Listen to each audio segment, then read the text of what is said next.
അപ്പോൾ ഇന്ന് നമ്മൾ ഊണ് കഴിക്കാനായിട്ട് നമ്മുടെ ചാലക്കകത്തുള്ള റോളക്സ് ഹോട്ടലിലാണ് വന്നിട്ടുള്ളത്. സമയം ഒരു 3-4 മണിയൊക്കെ ആയിട്ടുണ്ട്. ഊണ് കഴിഞ്ഞിട്ടുണ്ടോയെന്നൊന്നും അറിയില്ല.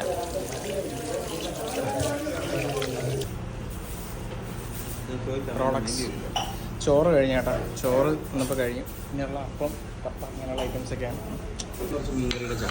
ചൂര നമ്മളെത്തിയപ്പോഴത്തേക്കും ഊണൊക്കെ കഴിഞ്ഞിട്ടുണ്ടായിരുന്നു. അങ്ങനെ നമ്മൾ അപ്പവും പൊറോട്ടയും നല്ല കപ്പയും പറഞ്ഞിട്ടുണ്ടേ. അപ്പം ചൂടുണ്ട്, മീൻചാറുണ്ട്. ഓ അപ്പോൾ ആഹാ നല്ല ചൂര ഫ്രൈ. കുറേ ഉണ്ടല്ലോ. ഇതൊരു പ്ലേറ്റ് ആണോ? കുറേ ഉണ്ട്, കഴിച്ചാൽ മതി. ഒരു പ്ലേറ്റ് കപ്പയാണ് കേട്ടോ, 50 രൂപയാണ് ഇതിന് റേറ്റ് വരുന്നത്. അതിൻ്റെ ക്വാണ്ടിറ്റി ഉണ്ടോ? ഇത് കുറേ ഉണ്ടല്ലോ.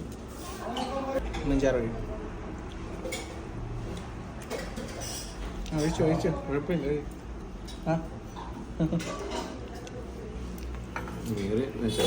നല്ല ഉടച്ച കപ്പയും അതുപോലെ നല്ല മീൻചാറും കൂട്ടിയാണ് നമ്മൾ കഴിച്ചുകൊണ്ടിരിക്കുന്നത്. അതിൻ്റെ കൂടെ നല്ല ചൂര ഫ്രൈയും പറഞ്ഞിട്ടുണ്ടായിരുന്നേ. ചൂര ഫ്രൈയുടെ ആ ഒരു മസാല ഒരു രക്ഷയില്ല കേട്ടോ, കിടിലൻ ടേസ്റ്റ് തന്നെയായിരുന്നു. അതുപോലെ നല്ല ചൂട് പൊറോട്ട കിട്ടി. പൊറോട്ടയും ആ ഒരു മീൻകറിയും കൂട്ടി കഴിക്കാൻ വേണ്ടിയിട്ടും ഒരു പ്രത്യേക ടേസ്റ്റ് തന്നെ ഉണ്ടായിരുന്നു. എനിക്കൊക്കെ മീൻകറി കിട്ടിക്കഴിഞ്ഞാൽ അതിൻ്റെ കൂടെ എന്തും പോകും. പൊറോട്ട ആയാലും ചപ്പാത്തി ആയാലും പുട്ടായാലും അപ്പമായാലും ദോശയായാലും എന്താണെങ്കിലും മീൻകറി ഉണ്ടെങ്കിൽ ഒരു രസമാണ് കൂട്ടി കഴിക്കാൻ. മാത്രമല്ല റോളക്സ് ഹോട്ടലിലെ മീൻകറി അത്യാവശ്യം നല്ല ടേസ്റ്റും ഉണ്ടായിരുന്നു. അങ്ങനെ കപ്പ അങ്ങോട്ട് മാറ്റി വെച്ചിട്ട് ഞാൻ പിന്നെ അടുത്തതായിട്ട് അപ്പം എടുത്തു കേട്ടോ. അപ്പവും മീൻകറിയുമായിട്ടൊന്ന് കൂട്ടി കഴിക്കാമെന്ന് വിചാരിച്ചു.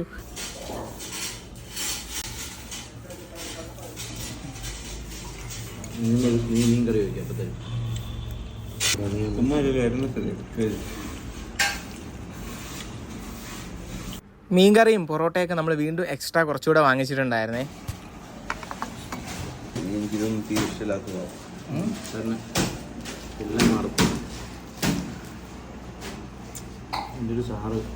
അവസാനമായിട്ട് നല്ല ചൂട് ചായയും കൂടെ വാങ്ങിച്ചു. അതും കുടിച്ചിട്ട് ഞങ്ങൾ ഇറങ്ങിയേ. അപ്പോൾ ഇവിടെ വരുന്നവർ ശ്രദ്ധിക്കുക, ഇവിടെ ഗൂഗിൾ പേയോ ഫോൺ പേയോ അതൊന്നും അവൈലബിൾ അല്ല. ക്യാഷും കൊണ്ട് വേണം വരാൻ. ഞങ്ങൾ പെട്ടതാണ്, കാരണം നമ്മളെ കയ്യിൽ ക്യാഷ് ഇല്ലായിരുന്നു, ഗൂഗിൾ പേ ആയിരുന്നു. പിന്നെ അടുത്തുള്ളൊരു സുഹൃത്തിൻ്റെ കടയിൽ പോയിട്ടാണ് ക്യാഷ് വാങ്ങി ഇവിടെ കൊണ്ട് കൊടുത്തിട്ട് ഇറങ്ങാൻ പറ്റിയത്. അപ്പോൾ ഇതിൻ്റെ റേറ്റും കാര്യങ്ങളൊക്കെ ഈ ഒരു മെനു ലിസ്റ്റിൽ കൊടുത്തിട്ടുണ്ട്. അപ്പോൾ പോയി ട്രൈ ചെയ്ത് നോക്കിയിട്ട് അഭിപ്രായം പറയാൻ മറക്കണ്ട.